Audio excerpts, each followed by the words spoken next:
Hi, everyone. I'm Patricia Delgado and your host of the Skin and Psych podcast video series. I'm certified in primary care, dermatology, and psychiatry, and this is where those worlds come together. The Skin and Psych podcast video series is where we're going to take a deep dive into the powerful connection between the mind and the skin, why it matters, and how understanding it can transform patient care in both dermatology and psychiatry. Today, I'm honored to welcome Dr. Peter Leo, a nationally recognized dermatologist, educator, and thought leader in inflammatory and integrative skin disease. Dr. Leo is a clinical assistant professor of dermatology and pediatrics at Northwestern University's Feinberg School of Medicine and the founding director of the Chicago Integrative Eczema Center. He has authored hundreds of publications, contributed to the updated atopic dermatitis guidelines in 2023, and is widely known for bringing compassion, clarity, and innovation to the care of patients with chronic skin conditions. Dr. Leo, thank you so much for joining us today. Thank you for having me, and thank you for the kind introduction. Of course, well deserved. So, I'd like to start out by getting to know a little bit about your background. What originally drew you to the intersection of dermatology, pediatrics, and integrative medicine? Was it an aha moment or did it just click for you one day? Tell us about that. I've always been interested in the fringe of things, even since I was a little kid. Paranormal stuff, UFOs, ghosts, Loch Ness Monster, that's right up my alley. So when I got to medical school, I immediately gravitated towards the cutting edge. What is at the fringe? Why are patients talking about energy medicine and botanicals and shamanistic practices? Like, when did we learn about this? And everyone kind of looked at me funny and said, yeah, we don't really learn about that stuff here. But it turned out I actually was born at a good time because indeed we did start to get more and more exposure to integrative and alternative forms of medicine. And I was lucky enough to be at Harvard Medical School when David Eisenberg was there and Ted Kapchuk were there, two pioneers early on in the day of bringing alternative and complementary approaches to Western audiences. And I got to learn from them and be inspired by them. And that's been a real journey. So I think trying to take it from absolutely fringe where people roll their eyes to something where people can, at the end of a good lecture, I think will say, wow, okay, I see what he's saying. This isn't that crazy at all. And a lot of this makes a lot of sense. And there actually is some evidence here. And it's not nearly as ridiculous as it sounded at first blush. It's like you're building the bridge between woo-woo, whatever that is, the woo-woo, to the actual science behind it. Because there really is science. And I feel like there's like this balance between, because I'm sure there's a lot more to what we read in your publications, but there's also like an art to how you present it to academia and to our peers, right? Absolutely. There's a lot of stuff that goes on behind the scenes, and a lot of times a paper comes out of an interesting discussion or interaction, sometimes a frustrating one where I'll talk to a patient or another clinician and I'll say, gosh, like I don't agree. Let me look into that. I want to learn too. And I always joke with my patients, but I really mean it. I always say, my ego is smaller than my desire to get you better. And that goes truth for learning too. I'm not trying to be right.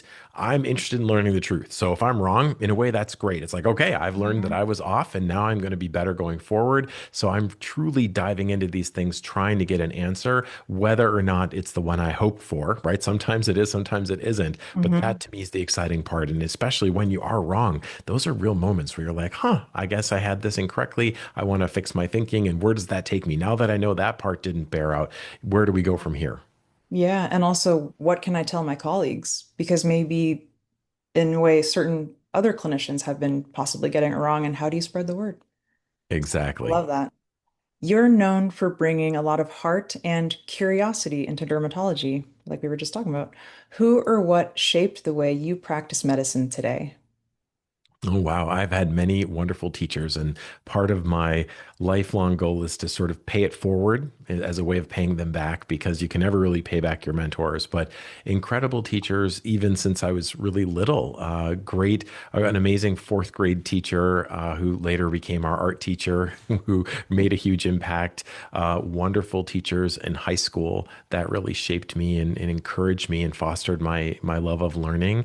And then, of course, when we got to medical school, some of the best teachers that have stuck with me to this day, and of course in residency. So I've had so many levels, and even now I have mentors that I look up to, people that really do look out for me and have my back and have brought me into things. So I'm so grateful. The list is incredibly long, and the best you can do after a certain point, you realize, gosh, I literally couldn't have done this without all of these people, like quite literally. So the best I can do is really give to the up and coming students and residents and try to help them, and young faculty, and say, what can I do? How can I help? Because people help me. And that's how I got to where I am. Hmm. That's amazing. I love that you go all the way back to fourth grade. So if there's any teachers or educators listening, you do make a difference. That's amazing. Amen. Yeah, and not only teachers, right? Like even our mentees, even the students that, come in precept with us or shadow us, everyone, our patients make a difference. It's like it's all for the better. Absolutely. And it's true. I mean, I learn every single day from patients. And when you stop learning, I think you stop enjoying it. That's how you know you're really doing something important, when you push yourself to the limit. You say, oh, that didn't work as I hoped, or boy, the patient didn't respond like I thought, Mhm. or this wasn't what I thought. I did the biopsy and still, I've been practicing for 21 years and I'll still get surprised. So you get humbled very quickly in medicine. And that's not just saying it to say it. I mean, that's real. And you realize how complicated things are. That Socratic wisdom concept of the more you know, the more you realize how little you know is very real. And one area that's fascinating to me is this microbiome. I've always been interested in this. And the more I learn about it and the more that I see science advancing, the more I become incredibly humbled and think, gosh, we're like little tiny we're little tiny beings standing in an enormous cavern with all these different areas and all this different complexity. And we thought it was something straightforward, but Mhm. now we realize how complex all the different interactions are. And of course, not just we think about the bacterial Mhm. microbiome, but there's also the mycobiome, the fungal part, and the viral biome, and all the interactions between these. And you just start going, oh my gosh, this is going to take a long time to figure out. Yep. And then it's almost like you can go down a rabbit hole with each one. I was reading a paper recently and I felt like it took me a few hours to get through it because I would get to a certain point where I'm like, well, what about this hormone? Well, what else about this? And then I would think of a certain, supplement that one of my patients told me about. And I'm like, well, where does that fall into this pathway? And so then I went down that rabbit hole. It's incredible, but yeah, approaching dermatology with curiosity, I love it.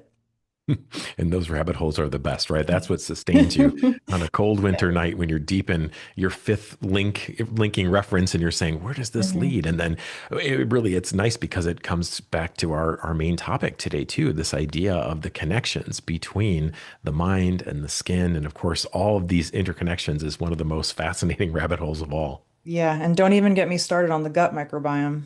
You know. But so, from your years in clinic, what patterns have you noticed between psychological stress and flare-ups, especially in pediatric atopic dermatitis? I think the most interesting thing for me is that it is a little bit of this Schrodinger's cat situation where it is so real, but you have to be a little bit careful because if you attribute too much to stress, sometimes patients and families will take it as you mean it, that it's just in their head or they're sort of doing this to themselves. So it's this fascinating situation where it is absolutely part of the story. And for some patients, it's an enormous part of the story. But I always try to handle it very carefully because I've just been burned a few times where I say, I really feel like stress and anxiety is driving this and playing a role. And they'll say, well, everybody's stressed. Everybody has anxiety. And wouldn't you be anxious too if you had a skin problem like this? And I say, oh gosh, yes, I didn't mean to state that. I just mean to point out that this is a vicious cycle and that we understand there are real measurable changes in the skin and in the immune system that happen when you're under stress. And I always point out there was this great study. It was a small study, but it was just so clean and so practical where they took a bunch of college students who were healthy. They didn't have any skin problems and they just made them stay up one night. And then they looked at their skin barrier before and after, and they were able to measure a substantial and significant detrimental change to their barrier, just one night of poor sleep. And then you think about our atopic dermatitis patients who are having months or years of continuous poor sleep in the setting of a pre-existing inflammatory problem. And you're like, well, this is unbelievable. This is so important. How can you expect to heal if you can't break this cycle? That's such a good point. And also kind of keeping it in balance, right? Because we would never only recommend one thing, or we would never only say, okay, just moisturize and avoid hot showers, or only prescribe, the topical medication. We would kind of combine everything. And then I feel like now lately bringing in that mental health or the stress management component is kind of new. But have you found that it helps to explain the science behind it and kind of putting like kind of considering it like that missing puzzle piece in this cycle? Very much. And I really do think that patients benefit tremendously from it. And sometimes, as you say, it can be the true missing piece. You're doing everything and maybe they're better, but it won't quite stick. Sometimes it really is that mental health piece and getting that cycle of anxiety and stress broken or pushing back as best we can that can make all the difference. And the best part when I talk about it is I say, listen, I want to approach this and address this for a couple of reasons. Not only is it because it stinks to be depressed or anxious and stressed, like that's not a good state for you and in and of itself, but also because it may be affecting our ability to get you better and keep you better. So when you're dealing with a skin problem, that does put a huge stress on you. So I want you to have the support. I want you to have the resources. This doesn't necessarily mean there's anything wrong with you. It just means that you're in a really rough spot. So I want to do everything we can. And I think when you spin it that way and you talk about all the different aspects that we're addressing, including this, most of my patients are excited about it, in fact. And a lot of times my other little secret pearl is if patients feel that there's a stigma, and there is a bit of a stigma sometimes. If you say, I want you to see a psychiatrist, sometimes people say, well, wait a minute, I don't, I don't want to do that. Maybe I don't want to be on an antidepressant. In fact, it's pretty topical right now. Everybody is talking about this, that antidepressants, especially at the highest levels of government, we're hearing some pushback against these things. And that I think puts a stigma. It casts a pall on antidepressants, something that I don't know enough about it to say yes or no, but it certainly makes patients even more hesitant. So one of my tricks is to utilize sort of allied mental health approaches. So, specifically, I love hypnotherapy, and I work with a wonderful hypnotherapist who is a licensed social worker and a great, kind of conventional therapist as well, but also does hypnotherapy. And I love that as a really interesting entree into it because I think it can, for the patient who might be nervous about it or feel like it's stigmatized, they would say, oh, okay, this hypnosis, and I talk about it as almost like a guided relaxation, which is very much what it is. And I think that can open the door. And then if that relationship can blossom and they feel comfortable talking to her, then that can also become a more conventional therapy. It could also potentially result in a referral to getting someone who can write medicines as well. So all of that piece can go, but I like a nice, gentle, sort of a non-stigmatized, easy way to enter that. And that's been really helpful for me over the years, especially for kids who are often concerned about it and families are worried about that too. Yeah, especially parents with their kids. But you bring up a good point about sort of being gentle with how you present these different methods and these different alternative therapies, and also gauging kind of what our patients are comfortable with. For example, taking walks in nature. Like now they've done studies where they see that that directly affects, the your dopamine and serotonin. And so, if you know that this person, you kind of feel people out of maybe it's a very older person where it's a generation where mental health is stigmatized or seeing a therapist is stigmatized or even hypnosis seem, for some people, even that is kind of out of this world. So just starting very gently, like, oh, do you live by the beach? Try just taking a walk by the beach, uh, taking deep breaths and not calling it breath work, right? Just taking deep breaths and count to 10, and then make sure that your exhalation is a little bit longer. So yeah, sort of feeling out your patients and seeing what works for them. So you talk a lot, actually, I like this question.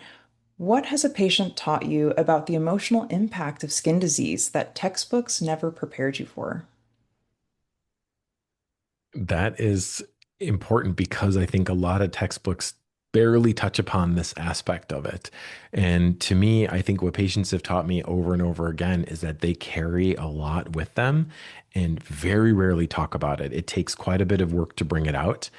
one of the things that's been remarkable for me is when you do get people better and you can see the change in their personality. So many patients and families have told me that it's like a different person, right? They're like a new person, they're totally different.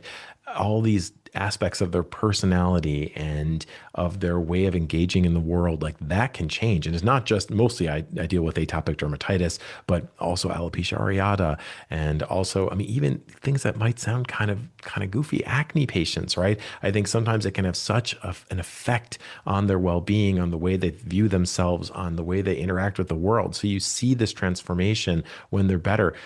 Sometimes I don't even think they knew what they were carrying until it's gone. So that can be a really powerful, transformative moment that I think is not always written about or discussed directly. We'll sort of throw it under there's a psychological burden or there is a connection, but like this can be a life-changing transformation for these patients, and it's really cool to see it.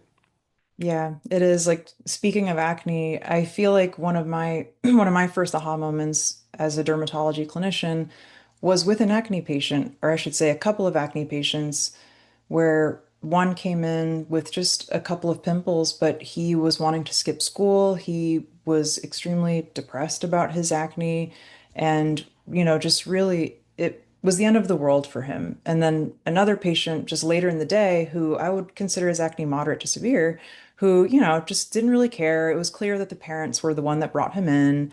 And to him, it was just like, okay, yeah, sure. Okay, I'll do some washes and do this medicine. Okay. So it was like the dichotomy of the difference, because our perception is our reality. So if those two pimples for that one patient is the end of the world, then it truly is the end of the world. And same with the other patient. I mean, how we perceive it is what it really is. So yeah, that's a really, really good point. How do you help families or patients implement stress reducing routines without overwhelming them? So this is a little bit different than what we talked about earlier. For me, I kind of see this as, if you're going to talk about even the lifestyle modification, so avoid hot showers, make sure you moisturize, use a moisturizer that you like, you know, uh, make sure that you're washing or bathing after you go to the beach and etc. But then also talking about stress management and then also talking about the routine with the medications. How do you kind of present all of this without overwhelming your patients and their families? I think that there's a lot for me to learn on this too, because I think I am guilty, raising my hand, I'm guilty of overwhelming people sometimes because there is so much to talk about in a visit.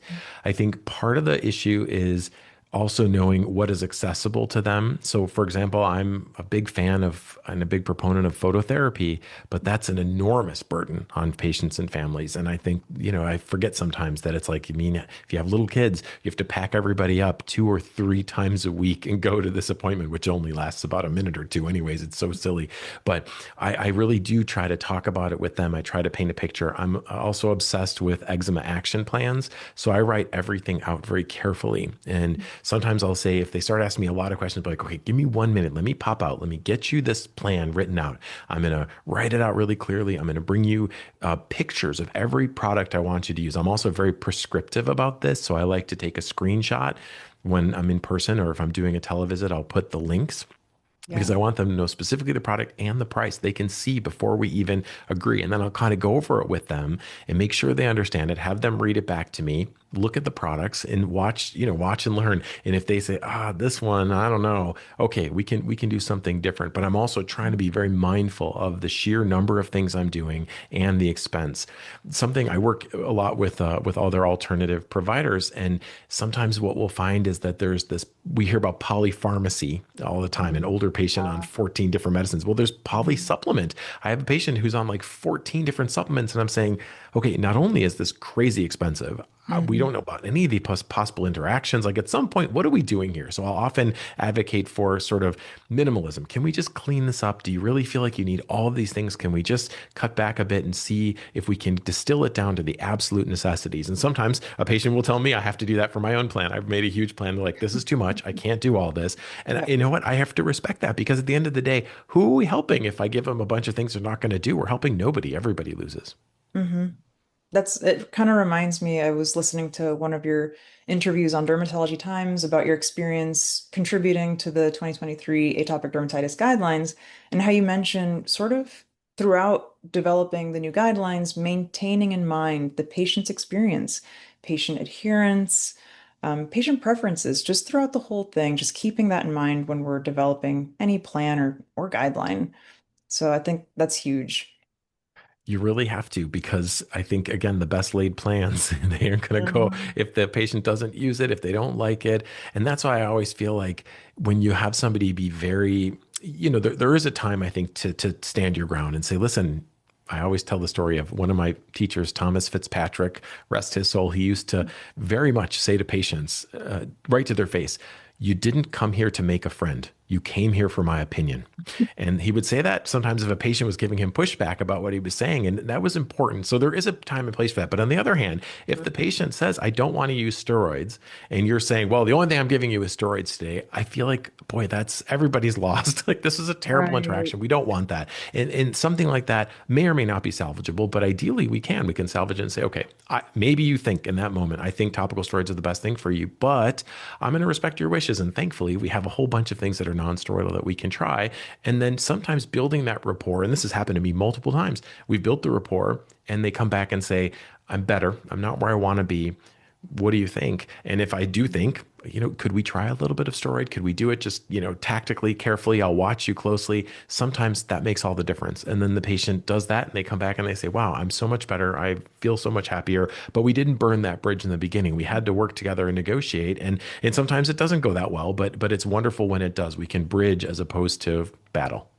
Definitely. That's such a good point. Like us feeling a certain way about what might be best for the patient or what we think might be best, but like you said, that connection with the patient, that rapport, that trust, that's the most important thing. Because if you don't have that trust, even if you do the medication or you try something that you wanted and it doesn't work, because sometimes that happens. They're just not going to come back because they did not like their experience. So that bridge is probably the most important thing. And then talking about the experience in the exam room, when someone treats you like that, that can potentially be traumatizing for the patient or just make them feel a certain way where it's like, you know what? I don't think I want to go back there. So that's, yeah, that's a really good point. If you could redesign dermatology care to be more integrative, psychologically informed, and patient-centered, what would it look like? I'd like to think that we're actually getting there pretty well. I'd like to think it would look quite a bit like it looks right now. I always think about the Schopenhauer quote, all truth passes through three stages. First, it's ridiculed. Second, it's violently opposed. And third, it's accepted as being self-evident, something like that. I feel like we're at that third phase with a lot of integrative approaches now. Many dermatologists will say, yeah, of course we do things outside of the box. Of course we're willing to personalize precision medicine. Like, it's becoming more and more mainstream. And I think it's been exciting to watch that, especially a lot of the younger clinicians. They're fantastic. They really are patient focused. They're doing it right. Maybe the biggest structural change I would make is just if we could just fix the time. We have such a short amount of time per visit. And sometimes it can be sufficient. Like if you're just doing a wart freeze, it's great. It doesn't take very long. Or an acne follow up, it takes almost no time to, if they're doing well, it's like, oh, you're great, perfect. You need just a couple minutes. But when you need a little bit more time, it is very challenging. And I don't know what's going to happen next. I feel like our healthcare system is kind of shaking apart right now. And a lot of patients really are leaving the conventional system and going to more concierge care, going to alternative practitioners in part for that time and focus. But that's not really equitable because a lot of people can't afford to leave their insurance. And one thing I've kind of prided myself on for my whole career is I've always taken insurance. I've never had a concierge level thing. I do see some patients who are self-pay because they're out of network or whatever, but I'm affiliated with a big, I'm actually credentialed through both Northwestern and through Advocate Health. So we have tons of insurance plans we take. And I love that I feel like I'm relatively accessible. But I also realize that it's just not possible for many people to do this, especially like what I'm doing now is just absolutely a disaster financially because I'm doing these complex patients. I'm not doing procedures. I don't balance it out with other things. And I would love for there to be a way for people to do that without having to literally just not make any money or barely make any money when you do this. So that's the structural change I wish we could have. I wish we could build that in. So, how do you balance that out in your personal practice? Like, so you said you don't do any procedures. Do you work with any other providers in your clinic that balance it out for you? I do. I'm very lucky because I work in a pretty big office, Mhm. and I'm technically in a private practice. I started my own practice now over 10 years ago. So we have a fair number of people seeing patients doing lasers and doing cosmetics and doing general dermatology. We even have a Mohs surgeon who's fantastic. So all these people can float the fact that then I can sort of take my sweet old time and Mhm. basically break even or make very little, but that's okay because then if they have a train wreck patient, I'm happy to see them and it works. But it is a funny situation. We almost work a little bit more like an academic center, how they might absorb some of the costs, but it is tough. It is challenging, and it's not sustainable for most. And one of the things that I've learned in meeting people from all over the country and talking about different approaches, people look at me and say, how do you do that? Like, I don't have time. And if you work for somebody, they're going to say, listen, you got to earn your keep. You have to make the money. Otherwise, I can't. How can I pay you? So I get it. Medicine has a very yucky interface with capitalism because we kind of want to do the right thing, but this is the person who's you have to pay your rent to. They don't care you're seeing patients, and the electric company doesn't care that that's being used to look at possible melanomas. They don't care. They just want their paycheck. They want the check sent. So you have to really still be you have to find a way to make it work. And that's been a bit challenging. And the more specialized I've gotten, the harder that's gotten. At some point, I realized that it might be better for me to be in more of an advisory capacity and doing more advocacy work because the direct patient care has become a little bit challenging. Hmm. Yeah. Yeah, what you describe in your practice about having some providers that do the lasers, they do the procedures, and then you're able to spend more time with your patients. There's that balance, but then you still have to make it work for yourself too. But there are ways to do that as well as clinicians to maybe diversify ourselves. Like you were saying, advocacy Absolutely. work and speaking and um, consultant. But that's a 100%. That's conversation. Yeah, that's a conversation for another day. Um, Wonderful. So I just have a couple of rapid fire questions before we wrap up. So, what's one skincare product you'd take to a desert island, even if it had to double as your emotional support? So think Castaway and Wilson. well, that's funny. I'm trying to think what my favorite. So I have a lot of favorite products. I think it's funny. I'm very much like a guy first in this most stereotypical negative view of that. I use very few products myself. Remarkably, many of our colleagues will say, "Oh, I have a great regimen for my anti-aging, and I've got a sunscreen, I've got hair care products. I don't even have any hair, so I'm extremely low maintenance." I'm probably one of the products I'm most proud of is a product that I helped develop a number of years ago, and it's an over-the-counter product. I'm not sure if I can say the name of it, but I think you can. okay, I'll say the name, but you can. I will tell you that I developed it, and we have a patent pending on it. But it's called Theraplex AIM, and it stands for anti-itch moisturizer. So it's an ultra gentle, soothing moisturizer that has a little tiny bit of hydrocortisone built into it. That was based around the concept of the Dr. Aaron regimen. So Dr. Richard Aaron is a fabulous dermatologist in Cape Town, South Africa, who developed this concept of mixing an antimicrobial with a low potency steroid and a great moisturizing base for atopic dermatitis. And he was way ahead of his time. He was about 25 years ahead of his time thinking about the microbiome and the role of staph. And he's been Mhm. quite proven to be correct. But That's awesome. we use this approach a lot as a compound. I have it compounded by a pharmacy, but we wanted to do an OTC version. So years ago, a small company in Memphis, Tennessee, Theraplex, they've since been kind of bought and sold a couple times, but they're still nice folks down there. But the Mhm. original folks, they said, can we do a version that's OTC? And we worked on it for many months, and we came up with a way to do that with a 1% hydrocortisone final, a wonderful moisturizing base, and coconut oil, which turns out to have a very nice antimicrobial effect. And it's been one of my favorite products, and a lot of my patients like it. So that's been really fun. That's probably the product I'd bring because it represents sort of a lot of my favorite things all in one in a really nice little package. Yeah, perfect. And also, it's probably a sign of hope too. Like, if I could develop this, I can get off this island. Exactly. Okay, and if you could give every dermatology patient one magic button, either instant calm skin or instant calm mind, which would it be and why? They're the same button. They're intimately Aha. connected. It would, yeah, the answer is yes. It would be the same button because if you truly had calm skin, then your mind, I think, would largely be calm. And if you could truly calm your mind, then I think your skin would probably follow. But right, if you push me, I would say from a dermatology standpoint, I would say calm skin first because I truly believe that even if they started with a calm mind, their skin is making them uncomfortable and driving their mind to be out of a state of calmness. So I would calm their skin because then I really believe the calm mind would follow. But I love the fact that they're both very close. Yep. And it's like any way, it feels a little bit to me like chicken and the egg. And there's a lot of other factors, but I liked your original answer though. It's the same button. Ah, mind blown. Okay, wonderful. Well, thank you so much, Dr. Leo. That was a lot of fun. Thank you so much for having me. This was wonderful, and I'd love to come back at any time. Awesome.